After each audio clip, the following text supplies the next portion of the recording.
sometimes like my girlfriend gets mad at me because like I have like the opposite of a filter. You know what I'm saying? It's just whatever is on my brain just kind of comes out, and I hear it when you do. Same time, like happens. You know what I'm saying? Like there's no checks and balances. Nope. It's all withdrawals, baby. Yeah. You're just withdrawing.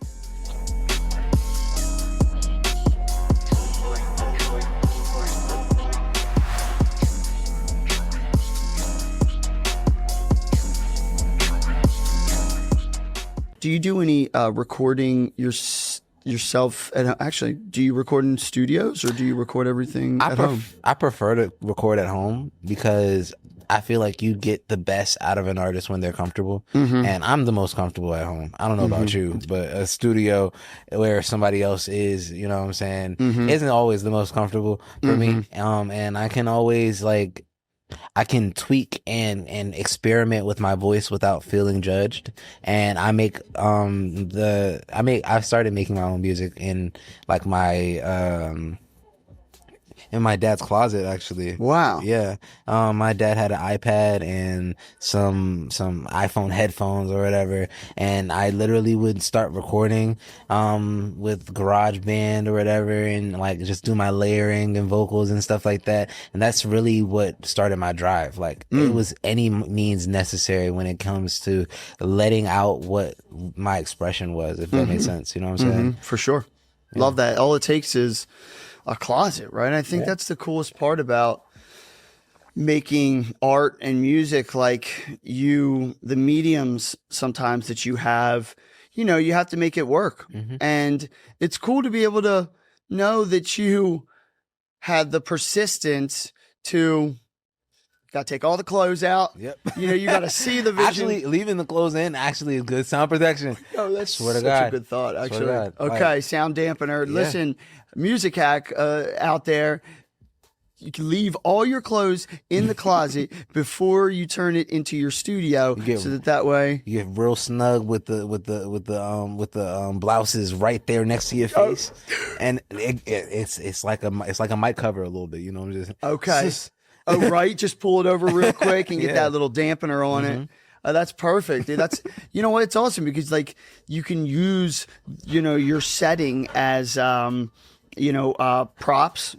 for your music. I mean, that's such a cool thought. Bro, I've used so many things in music that you really shouldn't. Like I literally, like what? In one of my songs, Home or whatever, one of the lyrics is, "This house ain't home, it's just four walls. I feel at home when you're wrapped in two arms," or whatever. And the song is like all about like how the materialistic things are not what make home, right? And I wanted to really just like immerse the listener or whatever.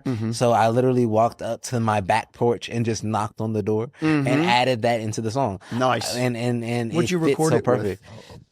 I record right now with a Scarlett interface or whatever. Okay. It's literally the cheapest fucking interface you can buy. Yep. Easy. Literally Simple. easy. I can bring it wherever. I've recorded on a trash can.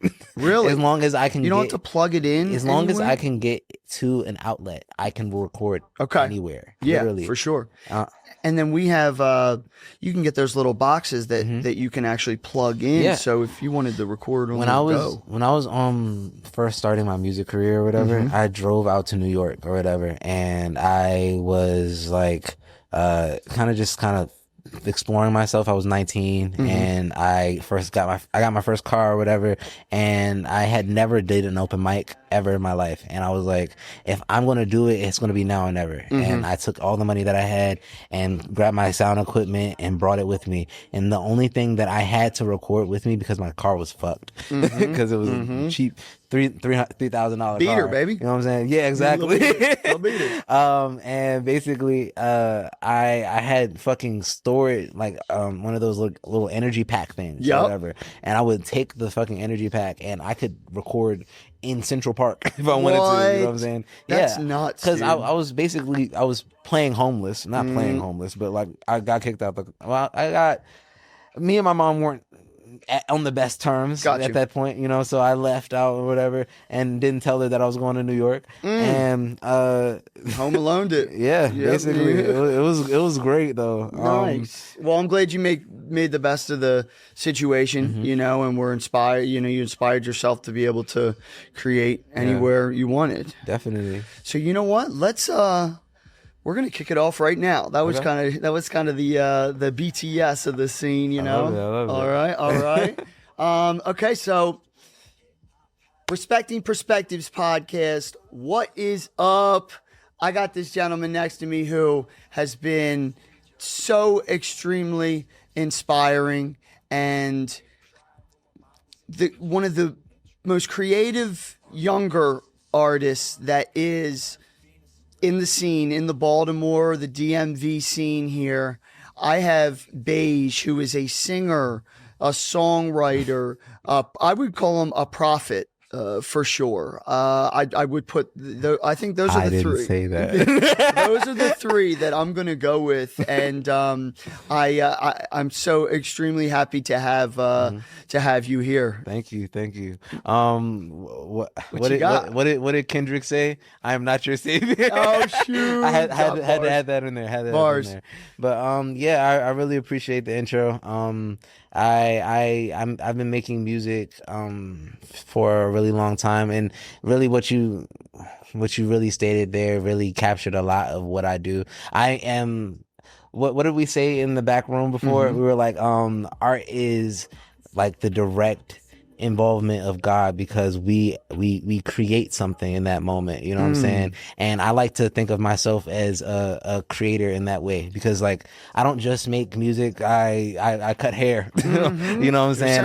I film videos. I've been doing YouTube since I was in third grade or whatever. Wow. You know, so like the thing that I really appreciate about the introduction that you gave me was that you allowed me to be very well rounded, and that's really what I love to be. You know what I'm saying? Definitely. I'm glad that I was able to. I have so many different people in here, and I want to do them justice by, you know, properly, you know, setting that first impression, you know, and gosh, I mean, to speak about first impressions, first met you at Wide Awake Festival. Shout out to the homies out there at Wide Awake. It was an amazing event down at the War Memorial in Baltimore. Amazing. That was actually like my first festival that I've ever done, actually. Congrats. The biggest stage that I had ever been up to that point or whatever. And it's insane because like my manager at that point was actually telling me not to do it at that point. He was like, oh yeah, don't go to Wide Awake. It seems like a scam, without even looking at the page or anything. Biggest op. I'm looking into the camera. You know who you are. But basically, I'm so blessed because the thing that I got more than getting paid to come to do Wide Awake and meeting all the fans and stuff was the connections, you know. We're standing here a year later and I'm sitting on your couch, you know what I'm saying? It's a wonderful couch, by the way. Feel it. You So give it a like little, Jesus Christ. velvet or suede or it's amazing. I wish like my life was made out of this. Yeah, it can be. It can be. Those are the dreams. Right? That's the material, right? Like, what material do you want your life to be? Yeah. Do you want it to be something? I would think it would be like a silk suede, you know what I'm saying? Like real Cat Williams with the feathers all over the place, you know what I'm saying? I see it right now. I see it right now. Pimping, dude. Lots of satin. Satin. Most def. Dude, it's so great to have you here. I'm digging the fit too. Thank you. You should pride yourself in that, in being very unique. Yeah, I came up in DC or whatever, and Tell us a little bit about that. I wasn't always like the most outstanding kid or whatever. I was kind of shy or whatever, and I used to get bullied a lot. And a way that like I expressed myself was like just dressing however I wanted to. My parents would pick out outfits or whatever, and they would get so pissed because like I would leave or whatever, and the outfit would just still be just sat there or whatever, right, like I just vanished or whatever on the bed. Plopped on and the clothes disappeared, right? Yeah, but I would always just kind of dress myself however I wanted to. Have you ever ever seen like the Adam Sandler movie Big Daddy? Yeah. You know, the kid, he where he's like wearing a fucking cape and like Yeah. Oh, yeah. flippers and shit. Yep. Yeah, I was that kid. Well, you were that kid. I can see it right now. I can see Yeah. it right now, dude. And like that kind of just formed into me just expressing myself entirely, you know. I got made fun of and I accepted it. I really didn't care, you know. I mean, and it hurt my feelings from time to time, you know, but at the end of the day, I allowed myself to keep being myself, and that allowed me to be where I am today, because there's so many steps along the way where people would tell me, hey, that's not how things are supposed to be done. And I always reminded myself that I'm not trying to be who they are. You know, I'm trying to be a person that changes the mold, that innovates. And I can't stay into anybody's box to be the innovator that I want to be. I can't change anything by sitting here reading your cookbook, you know? But, I love expressing myself through clothing and stuff like that. I'm actually working on my own clothing line right now. It's called Nice. Brave Angel. And Brave Angel. Yep. Nice. It's kind of like an emblem for me, because I haven't always been, like I said, I haven't always been the most confident person. And like I read a quote, and it really touched me. And basically it was that bravery is when you stand up for something and you are fearful. You know, you do have that fear in you, but you still stand up to it. It's not fake if you still stand up to what you're standing against at the end of the day. And that really touched me, because like I know that there's so many things that like I could say about me, or that other people have said about me, that could discourage me from actually acting on my mission. But at the end of the day, I have to move bravely. And that's what that whole mantra means to me. You know what I'm saying? And what is the mantra itself, Brave Angel? Is that the mantra itself, or do you have like a particular mantra? The full thing is Brave Angel, Jesus Saved Him, which is my name.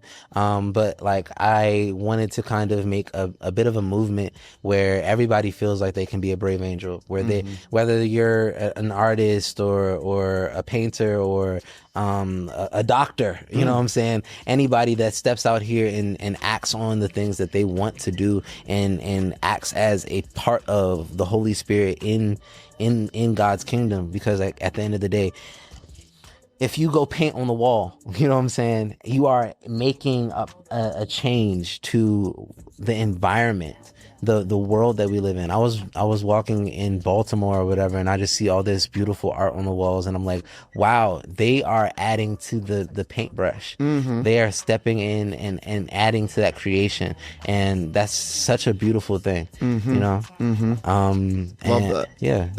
You want me to take that? Oh, sure. I appreciate you, man. Let me know if you need some water. I have some over here. I'm okay. Let's hop into the music itself. Okay. We're the Brave Angel. We'll visit that in a few. But when was the first time that you knew music was the thing for you? When you knew that was the gift that you had to give to the world? I think the first time I thought that I wanted to make music was when my mom gave me my first album that I ever listened to, which was the Prince Musicology album.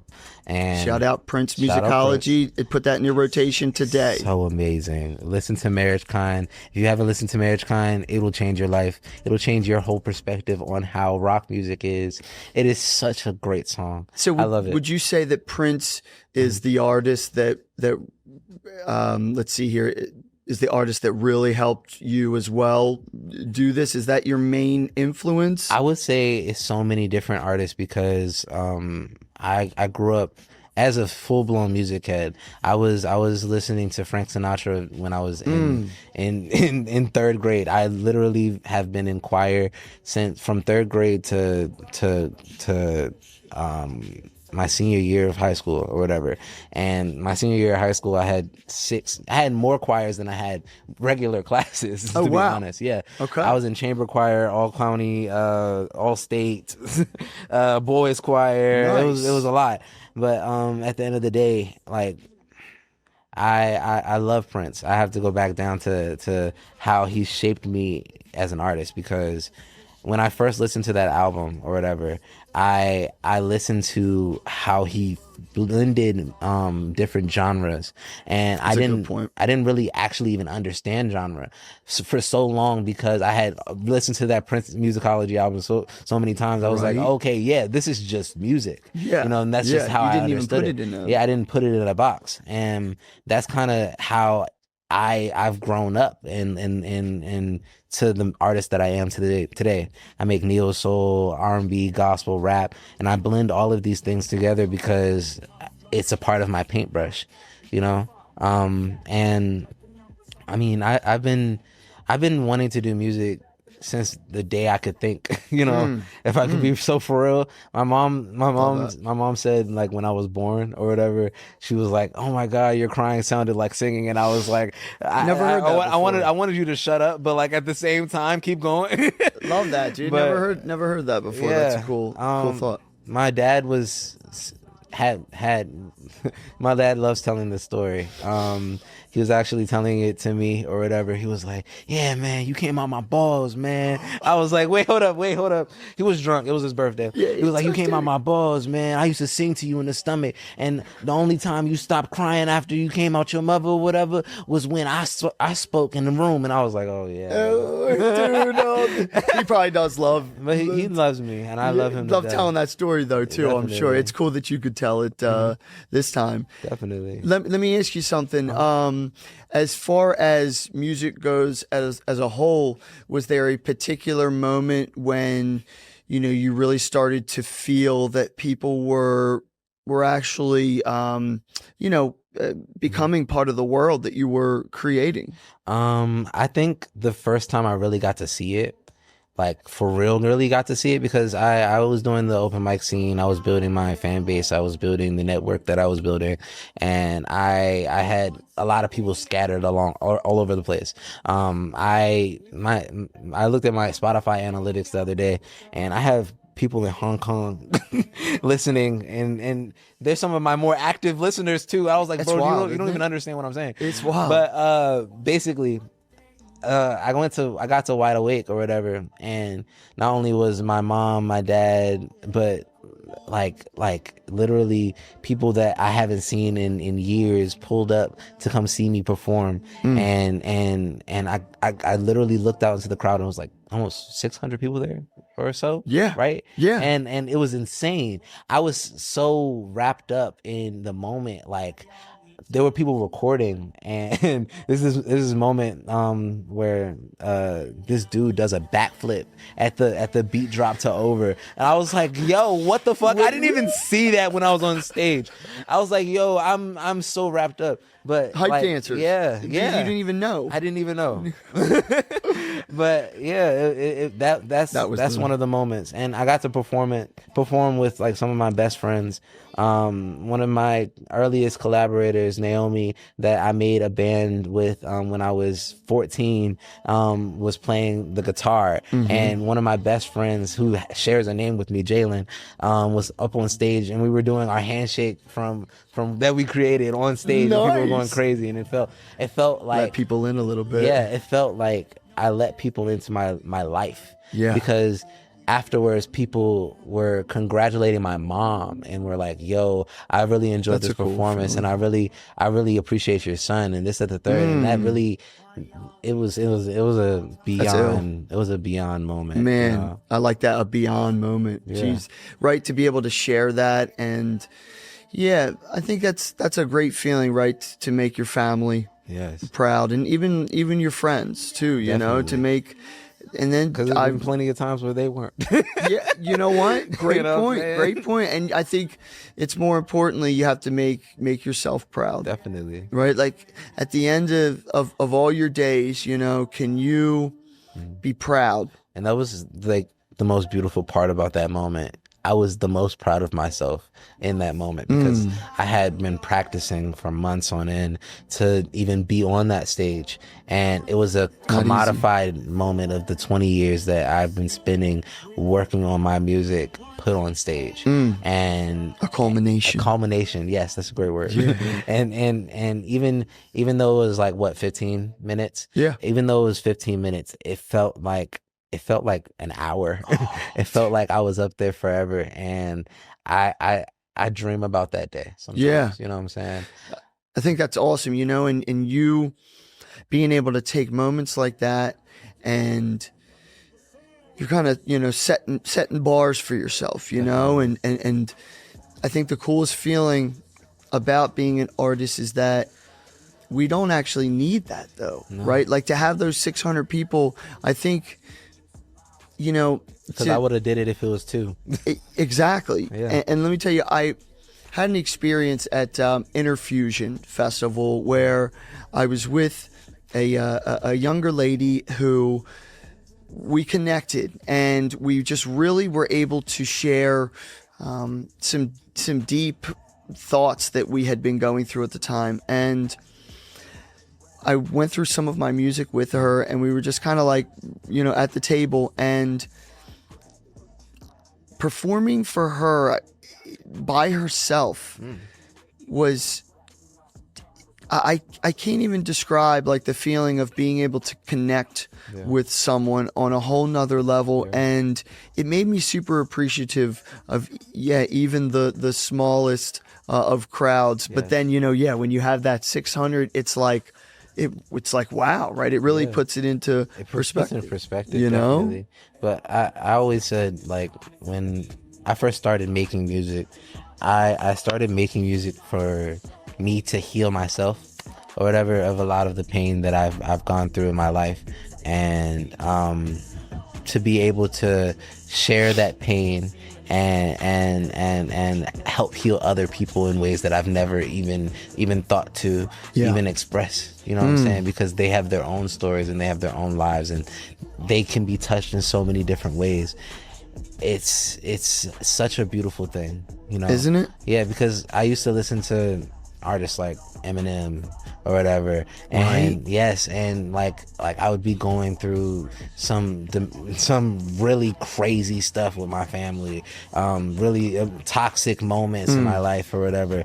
I'm a victim of abuse, sexual abuse, and all that good stuff. You know what I'm saying? Not good stuff, but all of that stuff, and to be able to have someone to relate to. And that's the beautiful thing. Like, it's such a one-on-one thing. It's such a one-on-one experience. And that's why you have all these people that go and get obsessed with these artists and stalk them and shit, because it's Stan. I know this one Stan for sure. Exactly. I mean, he made the, think about it, right? He made that song just because maybe some fans kind of put him on this pedestal, and just imagine like being that artist, like, who doesn't even want to be on that pedestal, maybe. And I've been there in moments. I've gotten DMs from fans or whatever, and I love my fans. I love talking to my fans. I love talking to people that have listened to my music and hearing how how I've affected them. And it's one of my favorite parts of making music to this day.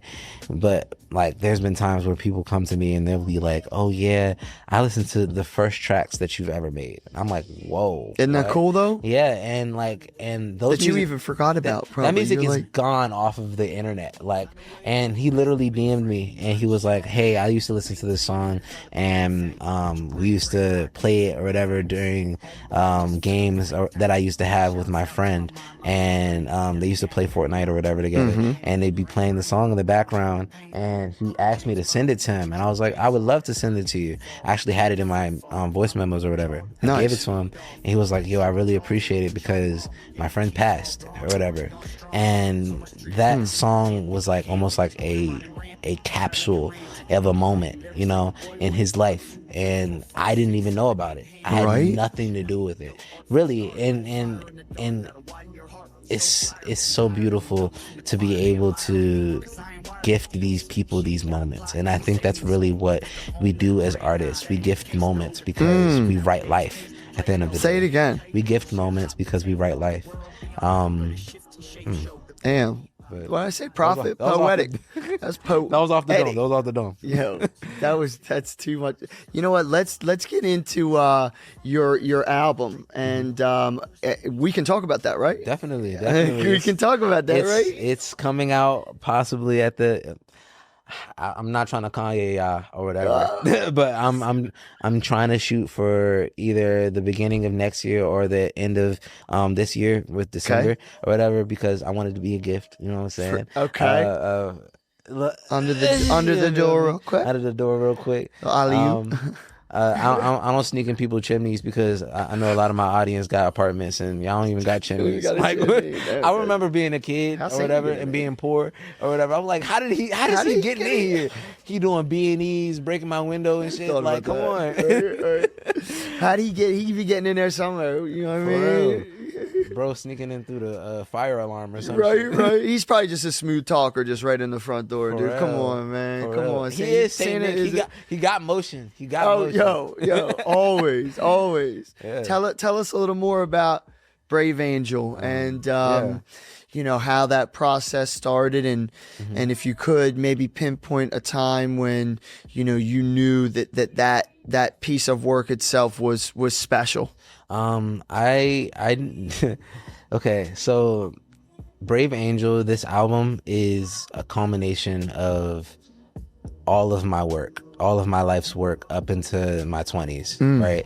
And I have songs on that I have been working on for 6 years, since like the beginning of my career. Nice. That I've been honing in and making. So it's just like I was saying, I write my life. You know what I'm saying? One of the most integral parts of that album is called Exodus or whatever. Okay. It's a song about my molestation or whatever, that is like all about me kind of having the moment of coming back to the place where I was molested, which was back at home or whatever with in North Carolina or whatever. And I was coming back for what was I coming back for? I think it was Thanksgiving or Mother's Day or something. And I was heading back, and I kept getting I kept praying on the way over because I was just having a lot of anxiety, and God kept asking me to open up the Bible. And I was having these moments where I was fighting with the fact that I'm moving into a different place in my life or whatever, where I want to let go of a lot of the trauma that I was dealing with from my molestation, because it made me very socially anxious. It made it hard for me to even do my job because I'm a barber or whatever, and I have to be around men all day. And like it made me really, it was a big struggle for me or whatever, and I was just battling back and forth all the way down to North Carolina. That's a 6-hour ride. And I was just praying and going through the book or whatever. And I think that's one of the most integral moments for me in finding that Brave Angel emblem for me, you know, because I had to face my darkest fear, to be honest, which was my predator or whatever, because it was a high likelihood that I possibly would have ran into him while I was heading back down that way. Basically God was just leading me down a way to not only forgive myself, because I had a lot of guilt for being a man that as a man, right, being in the position of being molested and having a part of you that feels like it's been taken away, because that sanctity that is your own body has been violated by someone else, and it feels like you can't protect yourself, and almost having to be a guide for my younger self through healing myself with the song was one of the most hardest things I've ever had to do. You know, battling with having to forgive myself, but also to forgive him, because at the end of the day, if I want to let myself go, if I want to release myself, I cannot hold the anger, because that's the thing. I think, like, I said this to my girlfriend a while ago, because we were just talking about anger management and things of that nature. And we were saying, like, anger is kind of like leaving your gas kettle on or whatever, and you have the gas on or whatever. You just leave it there, this at the third, and having these trigger moments and having these traumas or whatever just sit in the back of your mind, is like leaving that gas kettle on, and whatever walks up to it, it doesn't even have to be the problem. Right. It doesn't even have to be the trauma. It doesn't even have to be that spark can blow up the whole room. Anything can catch on fire. Exactly. Yeah. And I had to process my I had to process that, and it was extremely difficult for me, and confronting that was truthfully when I knew that I needed to do this. You know what I'm saying? When I knew that I needed to step outside of what was going to make me comfortable, and that this was more about the person that would have received this than me, because I didn't want to do it. Yeah. There's so many times in the making of that song where I stopped and I was like crying and bawling, and my throughout the process itself. And I had my cousin walk in the room at one point, and he started whistling or whatever, and I was on the floor in the fetal position just bawling, and he was whistling, and it was something that he used to whistle to me when we were kids or whatever. Got you. And it was a really powerful moment, because that whistle kind of called me back. You know, it called me back to the mission or whatever. Do you know what the whistle was? Can you recreate it? So it's kind of like a dove or Okay. whatever. It's like it goes like this. It's like or whatever. And I actually put that in the back of the song. Did you? Good. Yeah. Good. Love that. Yeah, and it was a very therapeutic moment. And I think it really drew me back to the reason why I make music in the first place. Because there's so many artists that drug me out of those dark places, and I know that they had to go through their demons and go through their testimony and go through their problems, right, to be able to heal these people, to be able to step outside of themselves and be like, yeah, I know that this is hard, but I need to share this. Yeah. Let me ask you this: if you were to say, Brave Angel, what emotion or feeling would you say that the album gives? Or several, if you have a few. That's the thing, you know. It's a very ranged album, because I have everything from falling in love for the first time with City of Angels, where I talk about the woman that God sent you or whatever, in the City of Angels, you the flyest one, thank the Lord that he made you. It's kind of like a call to the lover that you never knew that you met, never knew that you needed even. Right. And then I kind of drag you through the whole love story and the whole process of a relationship. Is this all in the one song itself? It's all in the entire album. Yeah, okay. Like I kind of trail you through, and I talk about the processes of finding yourself in a relationship, and like the processes of understanding, okay, yeah, we might not got the lights on today, but I still love you. You know what I'm saying? We might not have a home to stay in, because the one of my favorite songs on the album is called Home, right?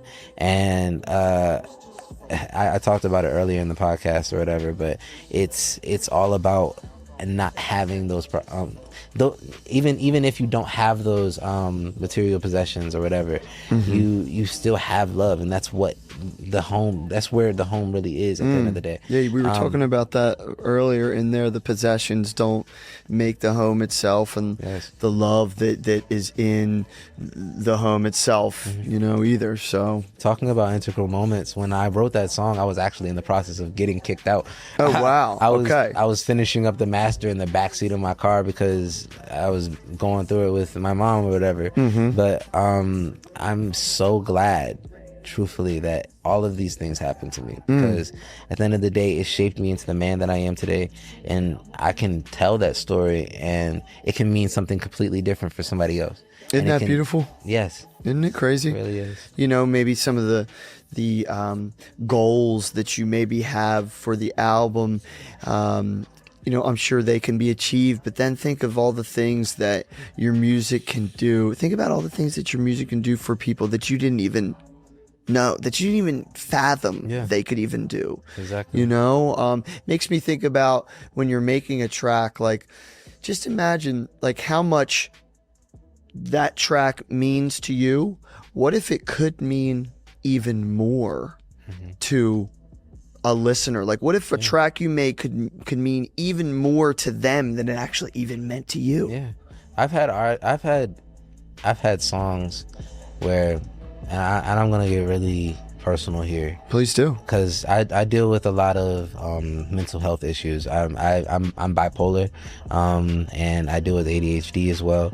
And because I deal with these things or whatever, I struggle with highs and lows and things of that nature. And there's been times where I've been so low that I didn't want to be here anymore, and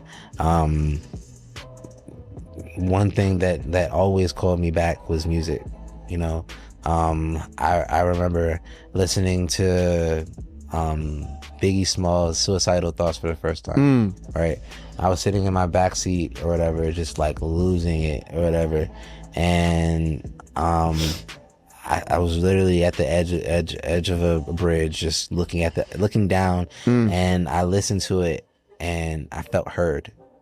I felt like somebody was listening to me for the first time, and they felt me, and they weren't judging me, and they, through that person sharing his expression, sharing his moment in life, he made a web, and that web spreads and spreads and spreads and spreads, and that's the impact that we want to make as artists. At the end of the day, we want to form our web, form our family, and I'm having a moment right now. Yeah, like me too, man. This is great, dude. I'm glad you're able to be vulnerable, and I'm so happy to have you a part of my web, man, part of my family. I appreciate it. Let me tell you something. You're talking about bipolar.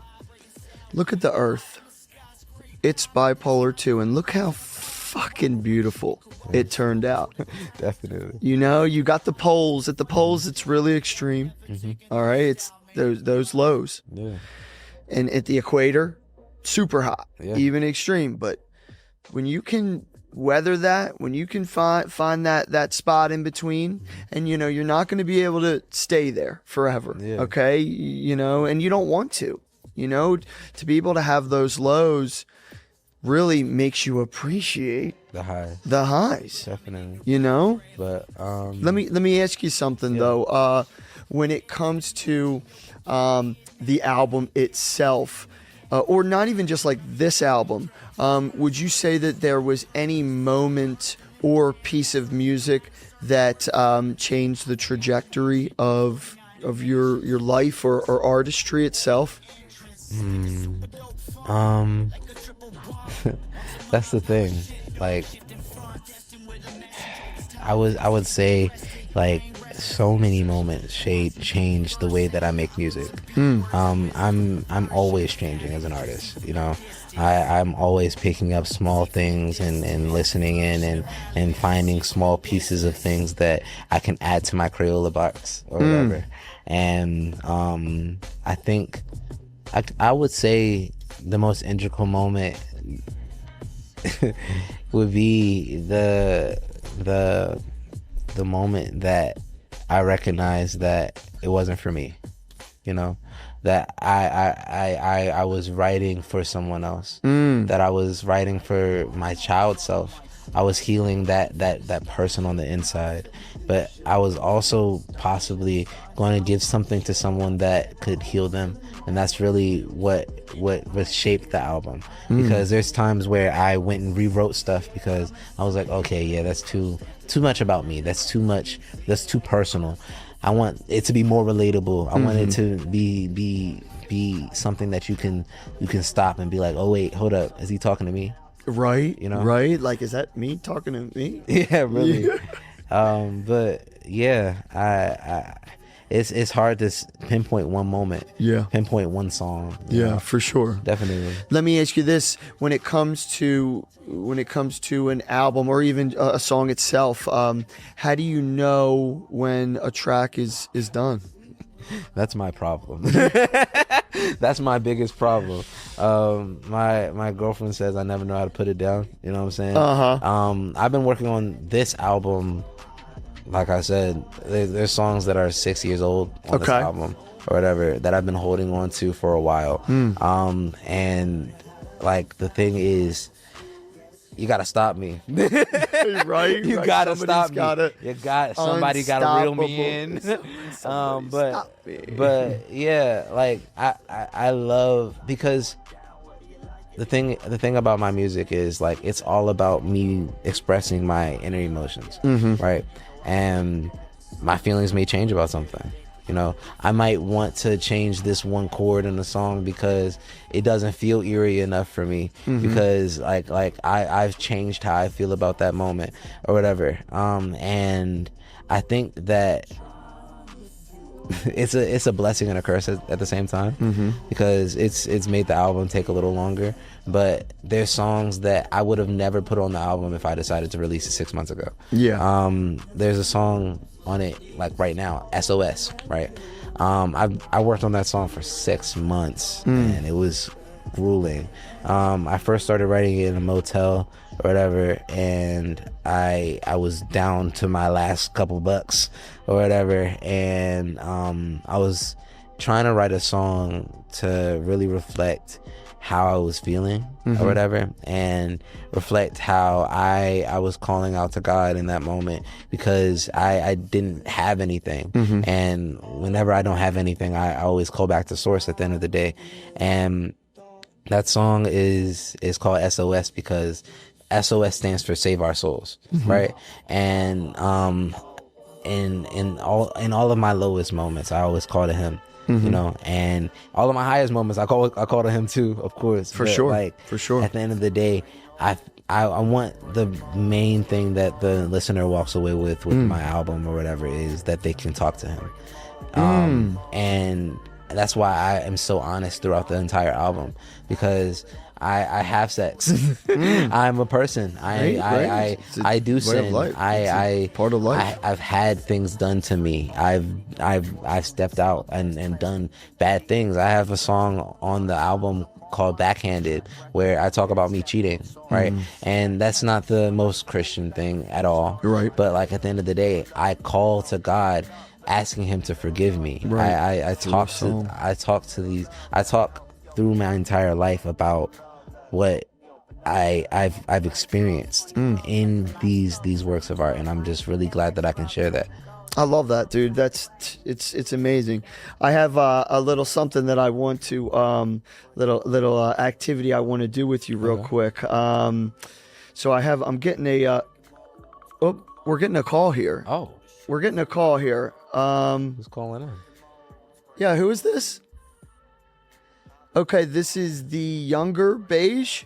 Beige, maybe like 10, 15 years ago. Oh, well, guess what? Guess who I'm here with right now? Yes, your older self. Listen.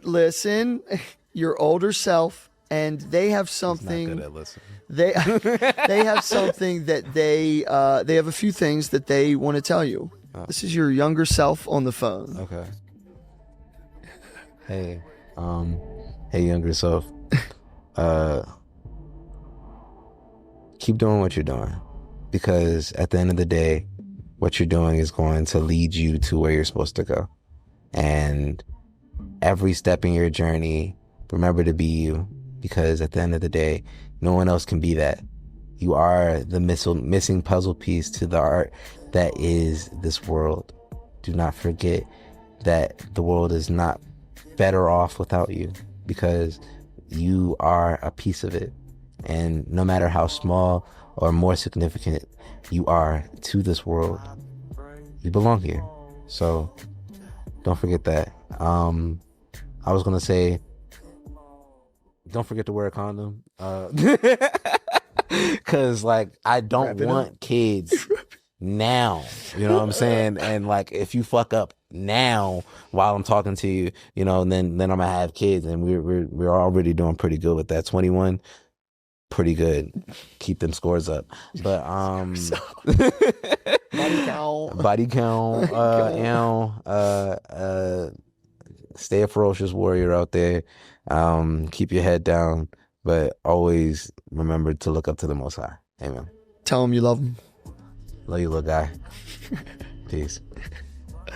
I love that little, you know what I mean? It gives you time to think about what you would say to your younger self. And there's so many things that I think we can and would say to them, right? Definitely. Let's see here. And then I have one more thing that we're going to do here. Okay.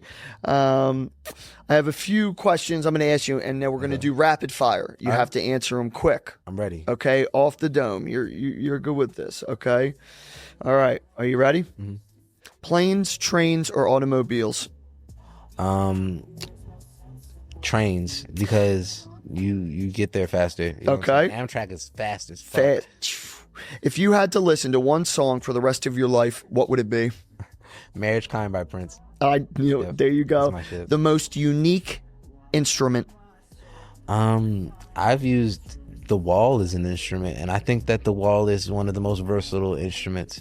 You know what I'm saying? You could literally slap the shit out of a wall and it could sound different in every room. Just don't slap the shit out of a wall, okay? Yeah. All right, daytime or nighttime? I'm a night owl, you know what I'm saying? Okay. I like cheesecake real late at night, you know what I'm saying? All right, what superpower would it be?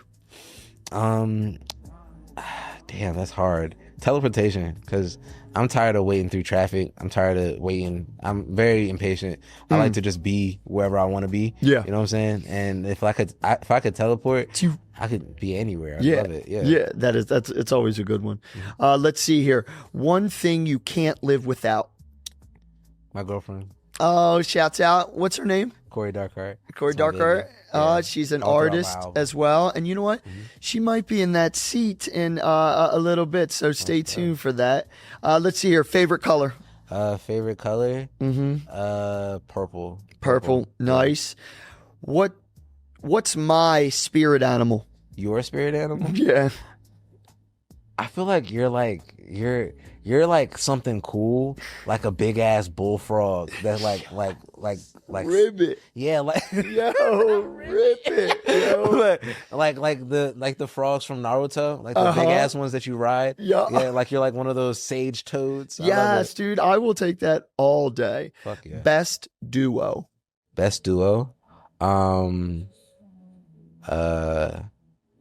My favorite duo is New Outcast, not New Outcast, Outcast. Andre 3000 and Big Boy. That's my shit. Yeah, for sure. Let's see here, and one last one: pineapple or coconut? Such a strange question, isn't it? I like them for different reasons. I know. That's such a hard one, isn't it? I had some coconut ice cream the other day. It's so delicious. But I don't think I could live without pineapple in my life. Yeah. I don't think I could live without it. I love martinis. You know okay. So, all right. Nice little pineapple. Right, with the nice kick. glass and all. Yeah. Nice. Well, gosh, Beige, I'm so honored to have been able to sit down with you and dig into the album that's coming out, Brave Angel. Hopefully by the time this comes out, the album will be out so people can go rate you know, and stream it. How can people find you online? You can find me on Instagram at bajsh.world. If you don't got Instagram, on YouTube, just type in bajsh, or I'm on Google. You can Google me. Google me. Google BAJSH everywhere. There you go. And it's wonderful being here with you. What's that? Thank you so much. And let's see here. One last thing. Yeah. If you were to have any leave any inspiration with the world, you know, what do you want to leave them with? I was gonna say something really corny. Be yourself. Be yourself. You know, that's not. It's really not. It's cliche, but it's real. It is. You know, I think that you deserve to be here. You know what I'm saying? I'm gonna look directly into the camera when I say this. You deserve to be here, and you're a part of this world for a reason, and your existence is proof enough that you are amazing. Just keep being you. Boom. Yeah. Beige, thank you so much for joining me today. And I really look forward to your success as an artist, and just for you hitting all of your goals and reaching heights that you have never even knew. I can tell you, with music, stick with it. There's going to be times, there's going to be a roller coaster, but put your hands up on the free fall, okay? And you are. Hit him with the high five, dog. All right, listen, thank you so much for being can I here. Say one thing? Please do. Your podcast is amazing, and we got to replace Adam 21 because he's a creep. Creeper. Adam 22 in the house. All right. All right, listen, thank you for that. That means a lot. It really does. Awesome. Thank you, Respecting Perspectives world out there. And until we see y'all for the next one, peace.